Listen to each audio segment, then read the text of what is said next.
Assalamualaikum warahmatullahi wabarakatuh. Alhamdulillah allazi khalaqal maut wal hayat liyabluwakum ayyukum ahsanu amala. Asyhadu an la ilaha illallah wa asyhadu anna Muhammadan abduhu wa rasuluhu allazi la nabiyya ba'dah. Allahumma sholli ala Muhammad wa ala alihi wa ashabihi ajma'in. Radina billahi rabba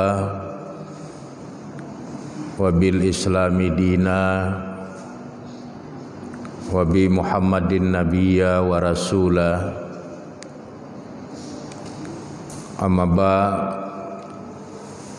yang saya hormati bapak-bapak dan ibu-ibu jamaah pengajian rahimakumullah.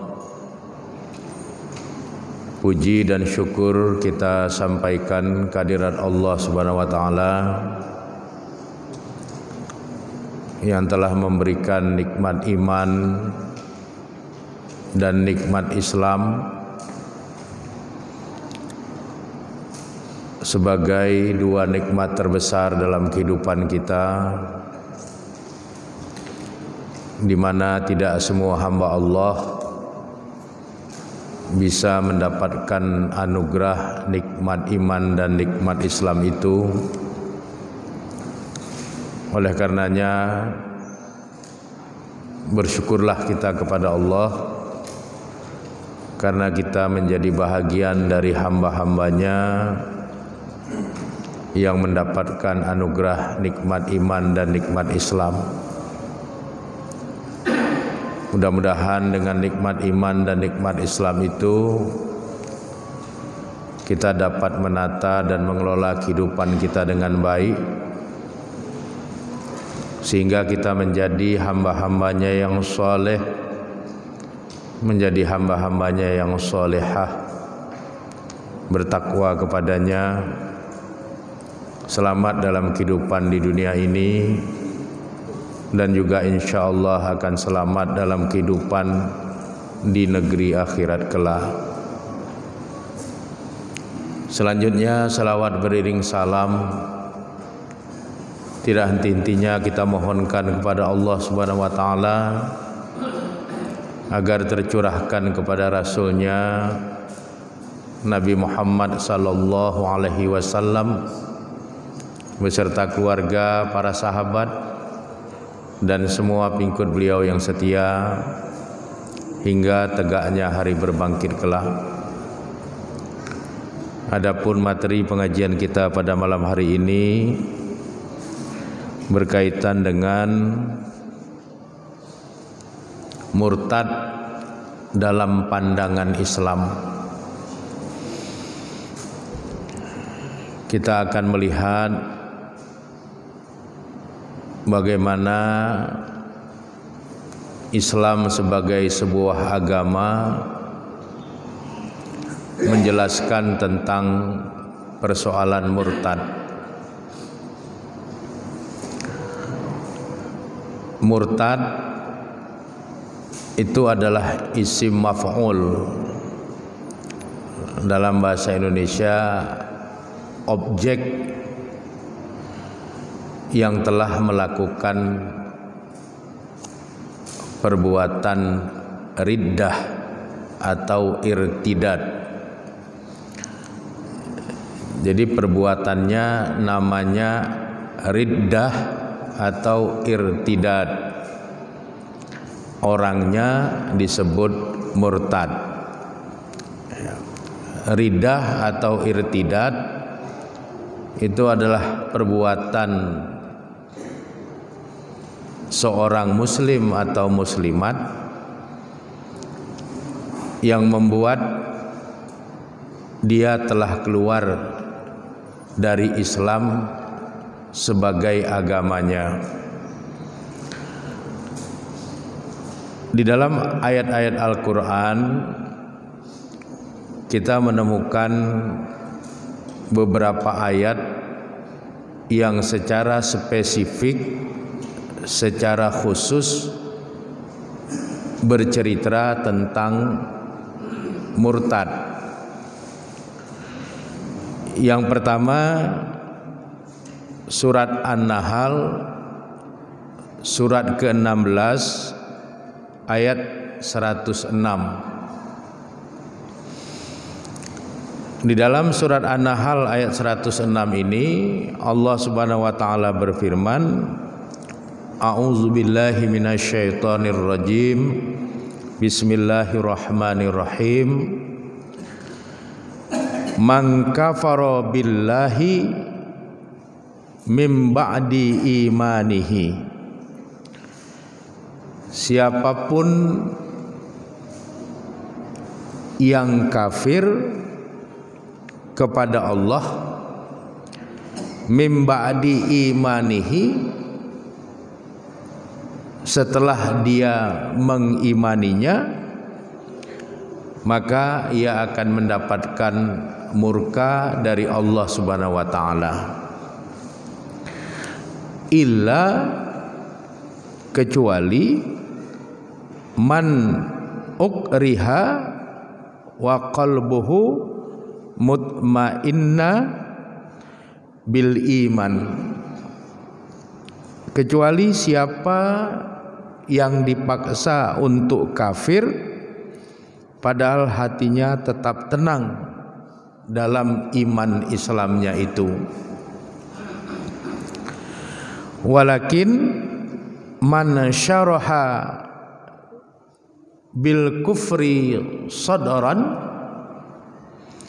tetapi bagi orang-orang yang melapangkan dadanya untuk kekafiran, fa'alaihim ghadabum minallah, atas mereka murka dari Allah Subhanahu wa taala, walahum azabun azim, dan bagi mereka azab yang besar.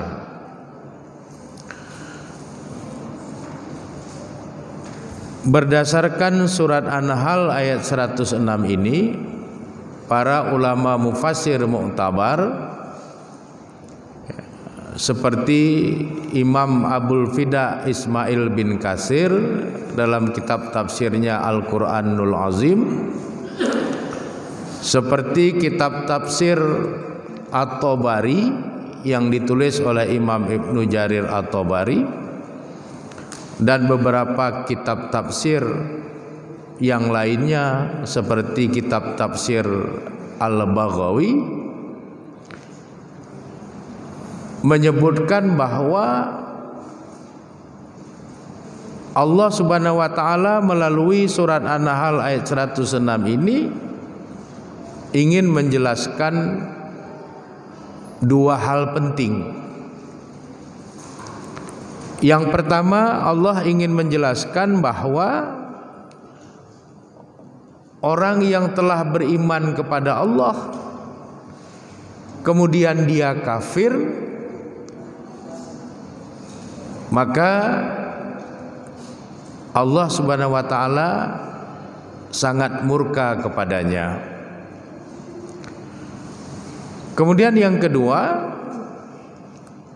melalui ayat ini Allah ingin menjelaskan bahwa ada dua tipologi irtidad atau riddah. Ada dua tipe orang yang melakukan perilaku murtad. Yang pertama, murtad karena terpaksa atau dipaksa. Orang yang murtad karena terpaksa atau dipaksa, ini tidak mengeluarkan dia dari iman Islamnya dan dia tidak didosai. Tipe yang kedua, seorang hamba yang melakukan irtidad, perbuatan riddah yang membuat dia menjadi murtad dengan kesengajaan dan sukarela. Kemurtatan dengan niat yang disengaja dan sukarela ini mendapatkan murka dari Allah Subhanahu wa taala, dan bagi mereka azabun azim, azab yang besar.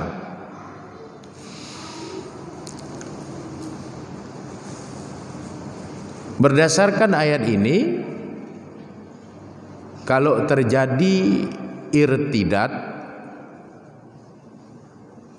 tindakan murtad,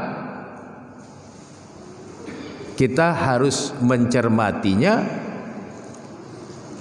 Perbuatan kemurtatan itu karena paksaan dan tekanan atau karena sukarela.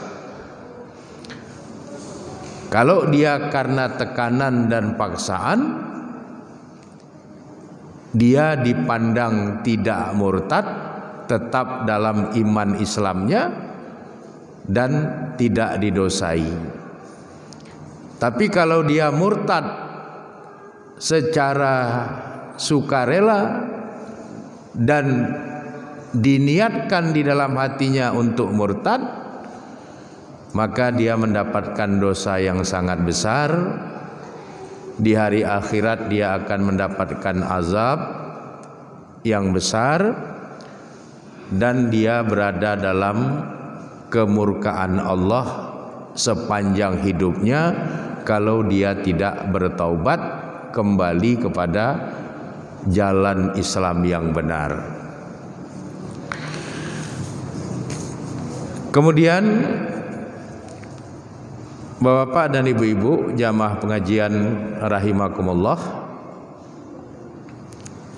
perbuatan riddah atau irtidad yang membuat seseorang menjadi murtad oleh para jumhur ulama ahlu sunnah wal jamaah ini dibagi menjadi 3 bahagian. Yang pertama, orang bisa melakukan perbuatan murtad atau riddah atau irtidad bil qauli, dikarenakan tutur katanya, dikarenakan ucapan-ucapannya. Oleh karenanya, selaku umat Islam, kita harus berhati-hati dalam bertutur kata, dalam berujar, dalam berucap. Jangan sampai ada tutur kata kita, ada ujaran dari lisan kita yang membuat kita menjadi murtad bil qauli, murtad karena perkataan. Yang kedua, murtad bil fi'li, murtad karena behavior, murtad karena perilaku, murtad karena tindakan-tindakan. Oleh karenanya kita juga harus berhati-hati dalam hidup ini, jangan sampai ada tindakan-tindakan kita yang membuat kita dinyatakan sebagai orang yang telah murtad. Umat Islam harus menjaga dirinya dari perilakunya yang bisa membuat dia dikategorikan telah murtad berdasarkan perilakunya. Yang ketiga,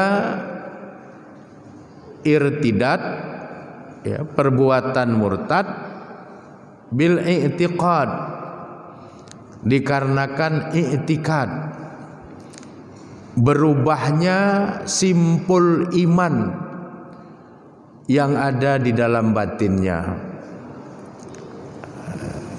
Jadi berubahnya simpul iman seseorang atau i'tikad seseorang di dalam batinnya, ini bisa membuat dia murtad.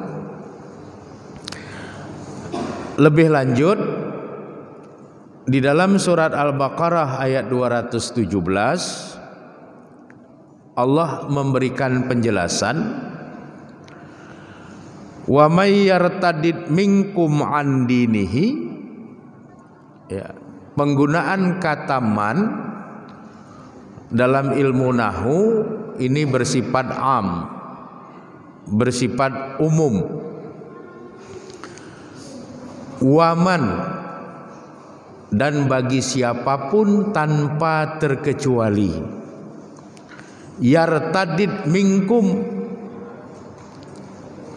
jika murtad di antara kamu, andinihi, dari agamanya, fayamut, maka kemudian dia mati, wa huwa kafirun, sedangkan dia mati dalam kekafiran atau dalam kemurtadannya itu, faulaika, maka mereka itu habitat a'maluhum, gugurlah amal-amal mereka, fid dunya wal akhirah, di dunia dan di akhirat. Jadi orang yang murtad itu amal dunianya gugur, amal akhiratnya gugur. Apa yang dimaksud dengan gugur amal-amal dunianya? Kalau dia mati dalam kemurtadannya, tidak berlaku fardu kifayah secara Islam atas dirinya. Itulah gugur amal-amalnya di dunia. Jadi kalau dia mati dalam kemurtadannya itu, dia tidak perlu dimandikan, seperti jenazah seorang muslim dimandikan. Dia kehilangan hak-hak itu, tidak boleh dikafani sebagaimana jenazah seorang muslim dikafani, apalagi disolatkan, tidak boleh disolatkan. Dan pada saat dia dikebumikan, tidak boleh ada kata-kata bismillahi wa ala millati rasulillah, tidak boleh, karena dia meninggal dunia dalam keadaan murtad. Amalnya secara duniawiyah semuanya batal. Kemudian apalagi yang dimaksud dengan batalnya amal orang yang murtad di dunia? Dia kehilangan hak waris, apalagi dia kehilangan hak perwalian.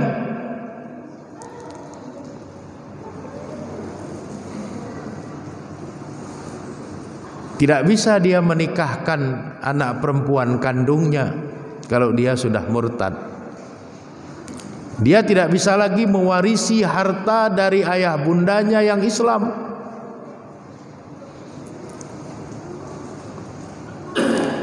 Dan dia tidak bisa diambil menjadi saksi,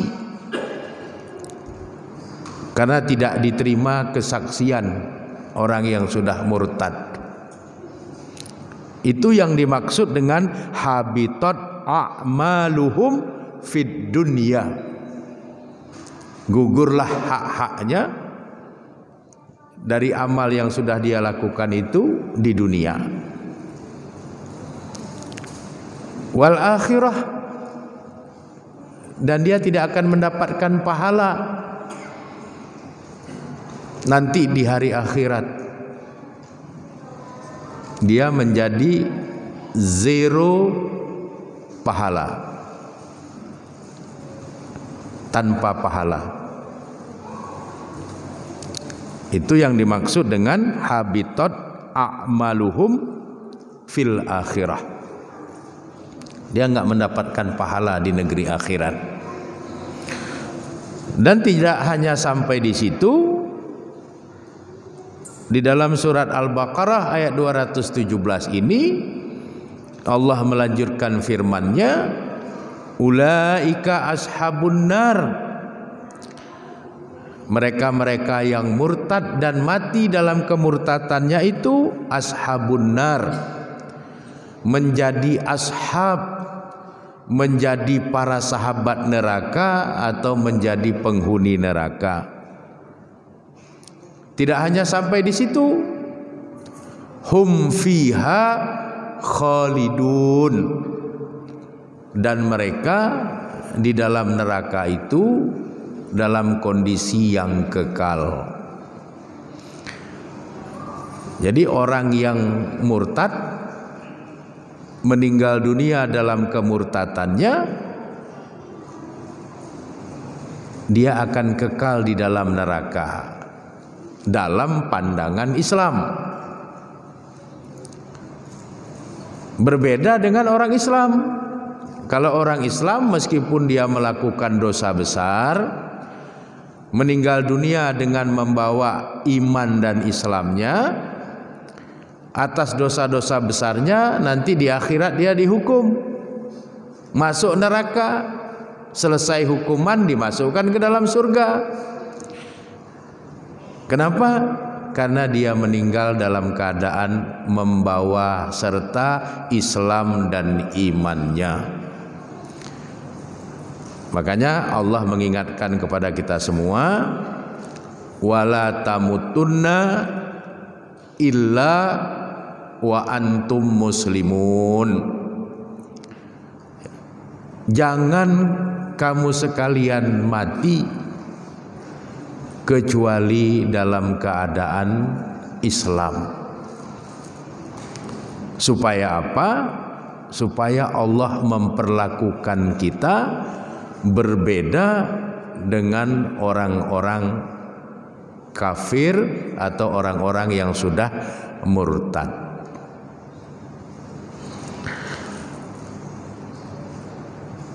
Bapak dan ibu-ibu jamaah pengajian rahimakumullah,